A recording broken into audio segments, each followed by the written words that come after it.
Minasan, konnichiwa. Konnichiwa.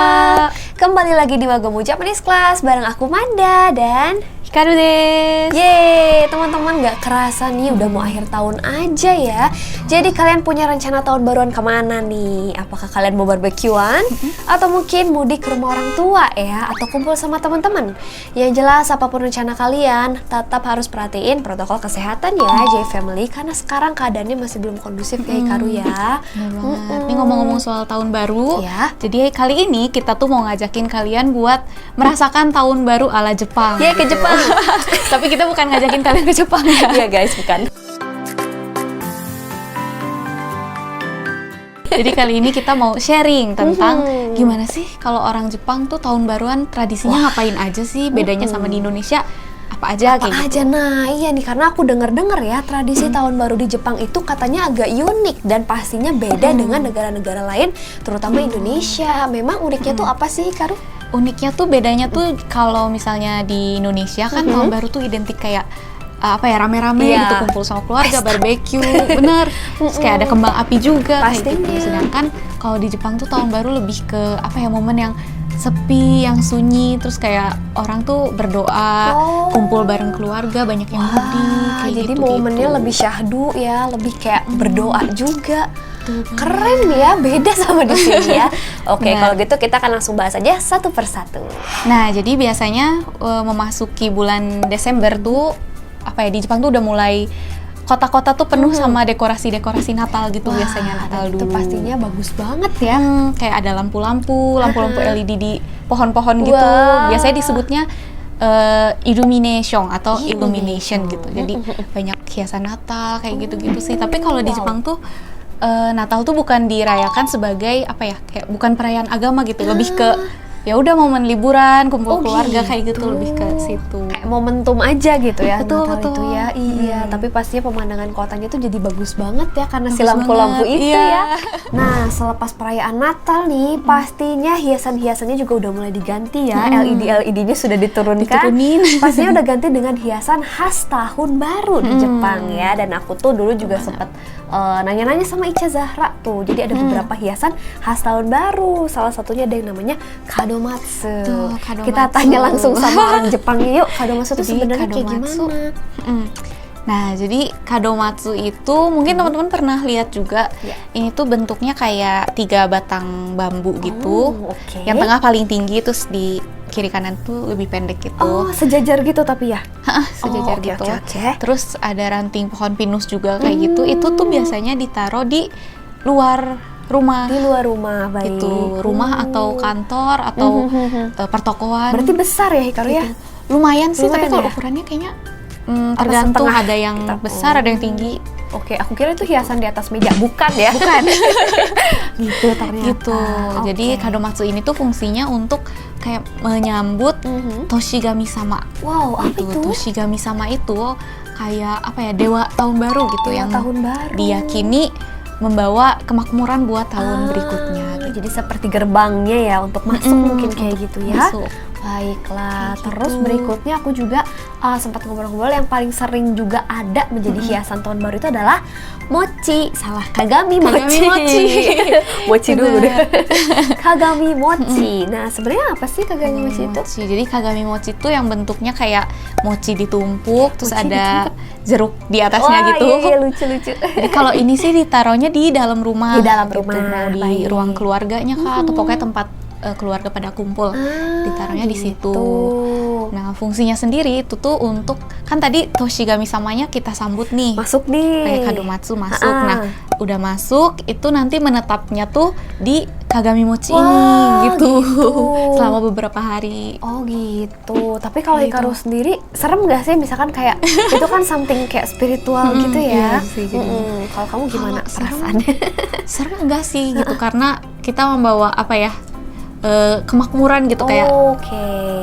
Jadi tahun kalau- yang baik gitu, kemakmuran juga kayak gitu ya. Oke, jadi lebih ngerti juga nih. Nah, berikutnya nih tradisi apa lagi sih kalau misalkan mau Berikutnya. tahun baru nih, Karu? Apalagi ya biasanya kalau udah akhir tahun ini bersih-bersih. Hah, bersih-bersih? Atau osoji disebutnya. Serius bersih-bersih? Bersih-bersih besar gitu. Jadi osoji ini kanjinya kanji besar sama kanji soji, bersih-bersih. Oke, dai gitu yang Jadi, besar gitu. Ya. Artinya tuh jadi bersih-bersih besar. Ini tuh apa ya? Bersih-bersih biasa sih. Jadi menjelang akhir tahun tuh baik keluarga di rumah atau kantor atau toko-toko itu pada melakukan osoji ini gitu. Wah. Jadi apa ya? Kayak barang-barang yang udah nggak diperluin tuh kayak dibuangin atau kita donasikan. Kayak Bagus gitu. nih teman-teman. Budaya ini sih menurut Manda ya bisa kita aplikasikan juga sih sebenarnya di Indonesia. Jadi jangan melulu pesta-pesta atau hura-hura. Kita pakai nih tahun baru untuk bersih-bersih juga. Jadi mengawali tahun itu dengan rumah yang bersih. Rumah yang bersih, hati yang bersih Wow, gitu. keren-keren Maksudnya tuh begitu. ya. Oke, itu tadi namanya adalah osoji. Waduh, ada apa lagi nggak sih Hikaru selain Apalagi itu? ya? Mungkin pas malamnya nih, Malam pas tahun barunya ya? 31 teng gitu kan. Nah, kalau di kita nih biasanya kan kita bakar-bakar daging. Barbekyuan, wow. Makan nggak sih kira-kira Di atau hanya sana? berdoa aja? Kalau di sana tuh pertama jadi kalau malam tahun baru disebutnya Omisoka. Oh, misoka. Gitu. Ada istilahnya juga nih teman-teman ya. Nah di Omisoka ini biasanya banyaknya pada kumpul bareng keluarga. Karena banyak yang mudik juga, jadi Iya, apa iya. ya lebih mirip kayak Lebaran di Oh ya, Indonesia kalau mudik gitu. identiknya lebaran di sini. Iya. Terus kalau makan-makan paling yang umum tuh kayak toshikoshi soba. Ah ya, toshikoshi soba. Iya, aku juga Toshikoshi sering soba. dengar tuh ya. Tuh, Oke. jadi soba ini tuh kayak soba tahun baru gitu. Jadi maknanya tuh ini tuh melambangkan harapan buat umur yang panjang, buat tahun yang penuh kesehatan kayak gitu. Gitu, pantesan ya. Aku pernah dengar juga katanya kalau makan toshikoshi soba ini jangan sampai putus. Harus nyambung Katanya terus. begitu. Jadi Kenapa dong? biar kayak umurnya nggak pendek gitu. Serem juga nih. Oke, hati-hati ya kalau lagi makan toshikoshi soba ya. Ya, kalau Kayak gitu kita gitu. langsung lanjutkan saja ke tradisi berikutnya. Nah, jadi di malam tahun baru ini di Omisoka ini juga ada acara TV gitu. Wih, Acara apa tuh? TV yang cuman ditayangkannya di akhir tahun. Jadi acara spesial gitu namanya Kohaku Utagassen. Oh, aku sering dengar Gitu. tuh teman-teman. Itu Jadi acaranya gimana ini sih? tuh acaranya lebih ke kayak simpelnya sih kayak konser musik gitu. Oke. Jadi artis-artis yang mengisi acara ini tuh kayak dibagi jadi 2 tim gitu. Dua tim, apa aja nih? Tim putih sama tim merah. Jadi kalau yang putih tuh artis laki-laki, kalau yang merah tuh artis yang perempuan. Oke, terus nanti dilombain atau gimana tuh Hikaru? Ini tuh jadi penonton tuh nanti yang nonton di rumah atau yang nonton langsung di studionya studio, itu tuh kayak disuruh ngevote gitu mana tim yang penampilannya paling oke. Oke. Nah nanti tim yang menang, misalnya yang menang tim merah nih, Ya, cewek. nanti tuh si Tokyo Tower-nya bakal Ya. nyala warna merah Wih, gitu. keren banget guys. Kalau misalnya yang Ya menang ampun. putih, nyalanya putih. Oh, Indonesia loh, kok jadi Indonesia? Putih. Kayak gitu teman-teman, di Indonesia Kayak sih gitu. kayaknya nggak ada ya tradisi gitu ya. Iya, Ini nggak ada sih ya. unik banget ya. Nah, Manda bingungnya nih di tahun ini 2020 kira-kira bakal seperti apa tuh? Nah, kalau dengar-dengar sih tahun ini tuh karena corona juga jadi tetap diadakan cuman kayak tanpa penonton gitu. Diakalinnya gitu ya tanpa penonton ya. Jadi Semoga nontonnya dari aja rumah ya. aja, Tetap gitu. rame ya acaranya ya. Oke, kita lanjutin lagi guys. Nah, tadi juga udah sempat di-mention nih sama Hikaru kalau malam tahun baru itu kan identiknya dengan berdoa ya di sana ya. Berdoanya tuh kayak gimana sih Hikaru? Berdoanya tuh kayak jadi pas pergantian tahunnya jam 12 malam gitu pas teng itu tuh orang-orang pada ke kuil gitu untuk Ya. berdoa. Datang ke kuil. Datang ke kuil Tengah malam. Tengah malam itu kan lagi musim dingin juga jadi kayak pada Iya, pakai iya, iya. jaket sama Oke, keluarga oke. atau sama teman-teman. Aha. Kayak ke kuil terdekat gitu dari rumah. Jadi kan kalau di Indonesia kayak pas teng tuh ini kan Fireworks, kembang api kembang gitu. api. Kalau di Jepang ke kuil orang-orang tuh. Wah, keren. Gitu. Berdoa guys. Iya. Terus apa ya, banyak kuil-kuil juga yang kalau pas udah teng nih pergantian tahun itu mulai ngebunyiin lonceng. Oh iya, aku sering dengar juga Atau tuh. disebut juga Joya no Kane. Choya no Kane. Apa tuh artinya? Joya no Kane itu kayak lonceng perubahan tahun atau apa ya? Lonceng perubahan tahun. Pergantian Oke, tahun oke. kayak gitu. Nah, itu Nah, gimana itu tuh tuh bunyiinnya? dibunyiinnya biasanya sebanyak 108 kali. Banyak banget. Jadi ini tuh makanya bisa berapa ya, mungkin sejam atau 2 jam kali ya. 2 Jadi jam pasti kali ya. kedengeran Teng, gitu lonceng dari kuil Teng. mana-mana tuh. Ah, Kayak gitu. gitu. Nah, Itu yang buka angka- satu orang. yang mukul satu orang apa gantian ya? Nah, takutnya Aku gitu. pernah dengar ada gantian juga sih. Oke, biar nggak capek nih 108 kali soalnya Joyo no Kane ini ya. Oh gitu, maknanya tuh apa nih 108? Kenapa harus 108?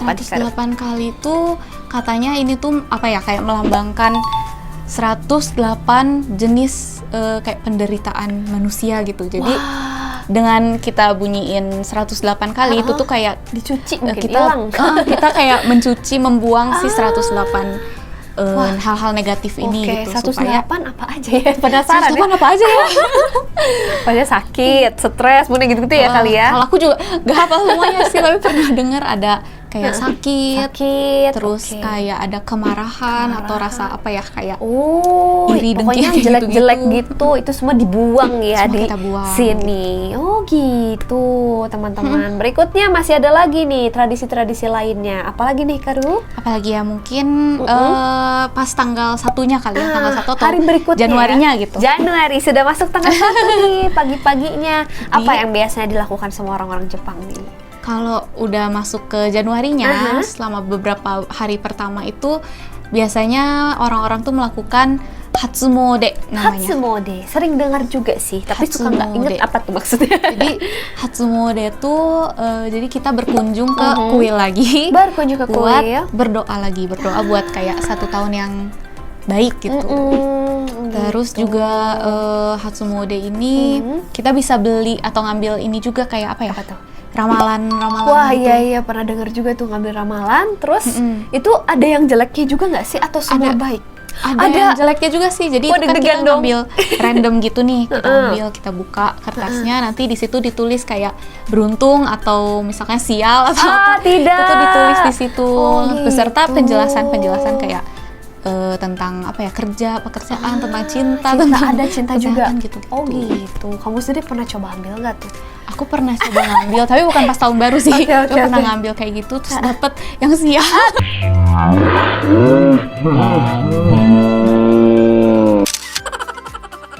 Tapi beruntung kok ya.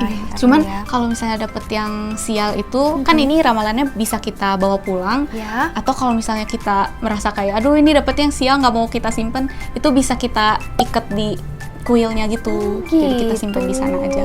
Oke, jadi macem-macem ternyata ini tradisinya. Tapi menarik loh, jadi kayak Iya, serangkaian begitu, acara tahun serangkaian. baru. Menyenangkan banget ya. Jadi tadi kurang lebih beberapa tradisi-tradisi yang dilakukan sama orang-orang Jepang ketika tahun baruan. Wah, jauh beda sama di Indonesia ya. Beda Mungkin ya. ada beberapa hal-hal juga yang harus kita praktekkan di sini, kayak bersih-bersih. Bersih-bersih itu bisa kita praktekkan di sini Terus juga. berdoa supaya tahunnya lebih baik lagi nih ke depannya. Seperti itu teman-teman, mungkin bisa ditiru juga ya di sini ya. Betul. Nah, berikutnya mungkin masih ada lagi nih, Karu, apa nih serba-serbi Apalagi tahun ya? baru di Jepang? Mungkin lebih ke makanan-makanannya kali ya. Wow, menarik sekali. Ada macam-macam sih, cuma yang paling umum tadi udah sempet dibahas nih, toshikoshi soba. Iya, Itu mie soba ya, atau tahun soba. baru. Terus ada kagami mochi tadi. Kagami mochi. Itu mochi kan. Dimakan? Iya, jadi itu dimakan. Itu bisa dimakan. Lah terus nanti Jadi- gimana? Kami samanya? Nah, itu tuh jadi kan dipajang nih si Iya. kagami mochinya selama beberapa hari. Nah, biasanya di tanggal 11 Januari itu kita makan si mochinya, kita dimakan. pecahin. Nah, dengan kita makan tuh apa namanya? Toshigami sama yang tadi yang menempati mochi Mochi itu tuh tadi. kayak kita terima masuk ke dalam tubuh kita buat jadi kayak berkah gitu. Kayak doa atau berkah yang baik ya teman-teman. Itu tanggal 11 Januari ya. 11 Januari. Dikirain 11 Januari bertemu, bukan itu lagunya Gigi. Oke, wah itu menarik sekali sih, dimakan juga ternyata ya. Tapi dimakannya of course dimasak dulu sih Dimasak biasanya. dulu, Baik diolah itu dulu ya. kadang dipanggang aja juga bisa, atau dibikin jadi ozoni namanya. Ozoni apa tuh? Itu kayak sup gitu sih, semacam Sup mochi berarti ya. atau dibikin jadi oshiruko. Oh, apalagi tuh? Oshiruko tuh kayak dia makanan penutup itu sih, jadi manis kayak apa ya, bubur kacang azuki. Azuki Oishiso. sama omochi gitu. Pasti Jadi- enak tuh ya, manis-manis Kayak teman-teman. gitu. Oke, selain itu mungkin selain ada lagi itu- nggak sih makanan khas yang nggak boleh ketinggalan di tahun baru? Paling osechi ryori. Osechi ryori. Osechi Ya, ryori oke, itu aku sering kayak dengar. semacam bento gitu sih bentuknya, kayak bento. Oke. Yang biasanya rame, isinya ada macam-macam. Nah, Satu kotak gitu ya, Hikaru ya? Kayak- Satu kotak gitu. Oke. Biasanya sih komponen-komponennya tuh ada macam-macam sih, telur, ikan, macam-macam sayuran-sayuran, dan itu biasanya punya makna masing-masing juga Wah, gitu. semua itu ada maknanya. Semuanya ada ya, ternyata. maknanya. Keren banget dan detail banget ya. Dan tapi dengar-dengar Osechi-ryori ini bisa mahal banget ya Hikaru, ya nggak sih? Kalau sekarang Aku iya dulu bisa sempat mahal banget. searching katanya harganya tuh fantastis gitu. Ya kalau mesen kayak gitu sekarang bisa mahal banget. Bisa Cuma mahal banget. kalau aku pernah dengar awal-awalnya Osechi-ryori itu dia kayak kalau di zaman dulu tuh kenapa orang-orang makan Osechi-ryori ini di tahun baru itu karena pas awal tahun itu toko-toko supermarket itu pada tutup masih tutup gitu. Jadi libur kan ya. nggak bisa belanja, nggak bisa beli makanan juga, makanya makan ini. Cuma makin kesini makin modern jadi kayak tradisi Jadi juga sampai menjadi jadinya kayak gitu, tradisi. jadi mahal. Oh, juga, menarik sekali gitu. ya teman-teman. Jadi itulah kurang lebih serba-serbi tahun baru di Jepang. Nah, sebenarnya apa ya, beda sama di Indonesia yang wah rame-rame gitu. Betul, jauh sih. Tapi kalau sekarang sih mungkin banyak juga kali ya orang apa ya, anak-anak muda di Jepang Ya. yang tahun barunya tuh kayak rame-rame di kota, di Harajuku atau di mana. Oke. Cuma tetap tradisi yang tadi kita jelasin Ya. itu kayak umumnya orang Jepang tuh Umumnya seperti itu, masih seperti kayak itu. gitu. Nah, teman-teman mungkin yang baik-baiknya bisa kita terapkan juga di sini gitu Betul, ya, betul. karena pastinya yang baik-baik juga akan membawa kebaikan ke tahun-tahun berikutnya, teman-teman. Seperti itu. Nah, kalau teman-teman punya mungkin tambahan-tambahan tradisi lainnya yang dilakukan di Jepang, boleh komen di bawah ya. Boleh. Dan mungkin teman-teman juga bisa memberikan kita kayak ide atau masukan kira-kira konten J culture apalagi yang mau kita bahas ke depannya, boleh betul. komen juga di bawah ya teman-teman ya. Mungkin sekian dulu video kali ini tentang tradisi dan serba-serbi tahun baru di Jepang ya. Teman-teman, kita akan ketemu lagi di video-video berikutnya. Pastikan kamu like, komen, dan juga share video ini ke teman-teman kalian yang lain. Dan yang paling penting, subscribe juga biar Manda dan Hikaru makin semangat sharing ilmu dan info buat Betul. teman-teman semua. Kalau gitu, aku Manda. Hikaru deshita. Kita pamit, ketemu lagi di video berikutnya. Bye-bye. Mata ne. Mata ne.